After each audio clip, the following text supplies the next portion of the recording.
di ruangan kelas yang kita cintai ini untuk melanjutkan pelajaran kita pada minggu sebelumnya, yaitu tentang Al-Quran hadis.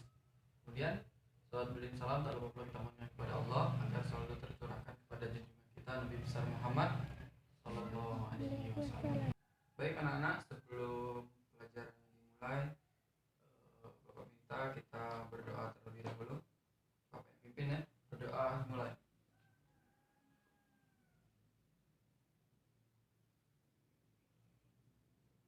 Doa selesai.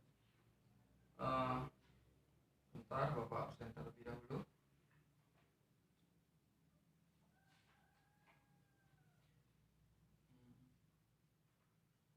Cinta Putri Zakira ada?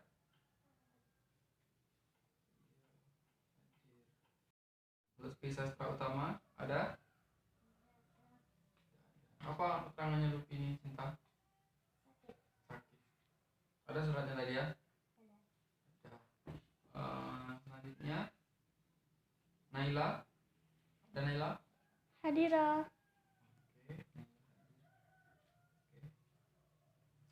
Baik, marilah kita awali pelajaran kita pada pagi hari ini dengan mengucapkan lafaz Bismillahirrahmanirrahim.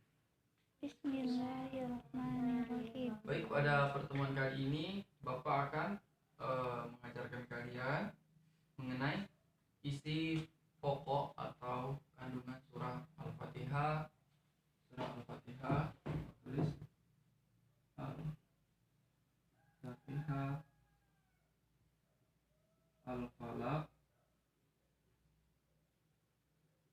An-Nas, dan Al-Ikhlas. Cinta sudah hafal keempat surat ini? Coba Cinta bacakan surat Al-Fatihah.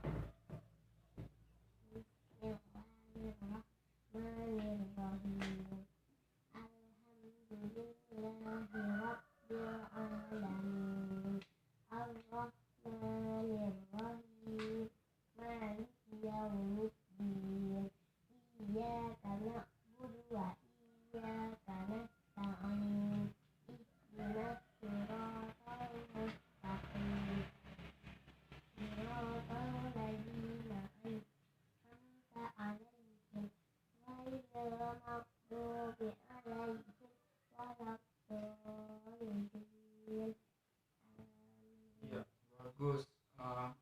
Surat Al-Fatihah ini adanya di awal atau di akhir Al-Quran? Di awal. Kalau adanya di awal, surat ini berarti adalah surat Pembukaan. Ya, bagus. Jadi surat Al-Fatihah adalah surat pembukaan dari Al-Quran. Nama lain dari surat Al-Fatihah itu apa? Ummul Quran. Nama lain dari surat Al-Fatihah adalah Ummul Quran, yaitu yang berarti induknya Al-Quran.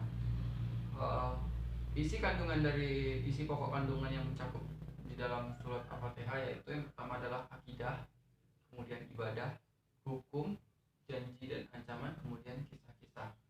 Isi pokok akidah termaktub tercantum dalam ayat kedua yang bunyinya Alhamdulillahirabbil alamin. Ayat ini merupakan pernyataan seorang hamba yang menyatakan bahwa hanya Allah yang memiliki kesempurnaan. Kemudian isi pokok ibadah, kalau tadi akidah, sekarang adalah ibadah, itu termaksud dalam ayat yang selanjutnya, Iyyaka na'budu wa iyyaka nasta'in.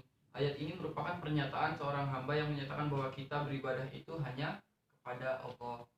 Kemudian tentang hukum-hukum itu tercantum dalam ayat Ihdinas siratal mustaqim.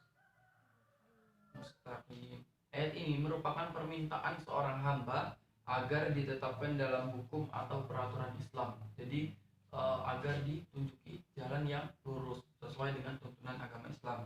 Kemudian isi pokok tentang janji dan ancaman itu masuk ke dalam ayat Malik Yaumiddin.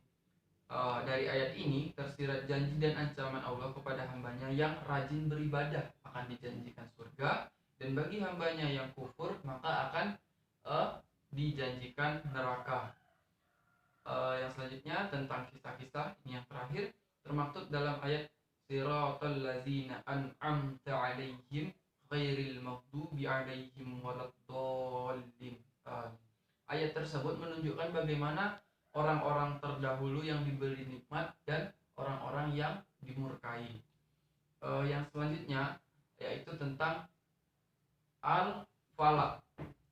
Isi kandungan pokok surat Al-Falaq. Isi pokok surat Al-Falaq adalah perintah Allah kepada hambanya untuk selalu meminta perlindungan Allah dari segala kejahatan, terutama kejahatan di waktu Subuh. Nah, bagus. Naila pintar. Yang selanjutnya isi pokok surat An-Nas. Dari surat An-Nas ini, qul a'udzu birabbin nas, malikin nas, ilahin nas, min syarril waswasil khannas, alladzi yuwaswisu fi sudurin nas, minal jinnati wan nas. Mengandung permintaan perlindungan kepada Allah, Tuhan manusia, penguasa mereka dan sembahan mereka dari setan yang merupakan sumber keburukan, di mana di antara fitnah dan keburukannya adalah suka membisikkan kejahatan ke dalam diri Manusia. manusia. Ia berbagus sesuatu yang buruk kepada manusia dan memperburuk sesuatu yang sebenarnya baik. Jadi kalau menurut kadang-kadang menurut kita itu adalah sesuatu yang buruk, bisa jadi itu adalah sesuatu yang baik menurut Allah, karena kalau oleh setan sesuatu yang baik itu diperburuk seperti itu.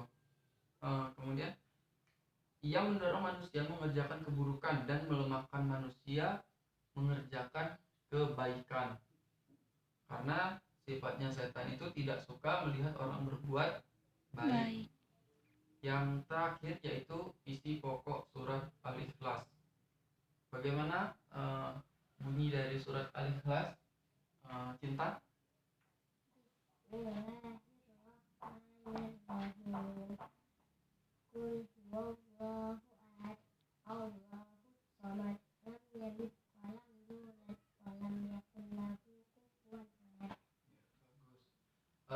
Isi pokok dari surat Al-Ikhlas ini adalah pengesaan terhadap Allah.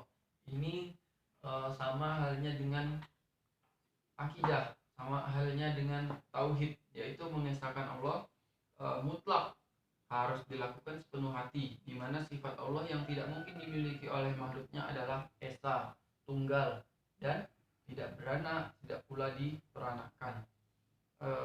Baiklah, kiranya pada hari ini hanya itu yang bisa Bapak sampaikan, karena jam kita sudah mau habis.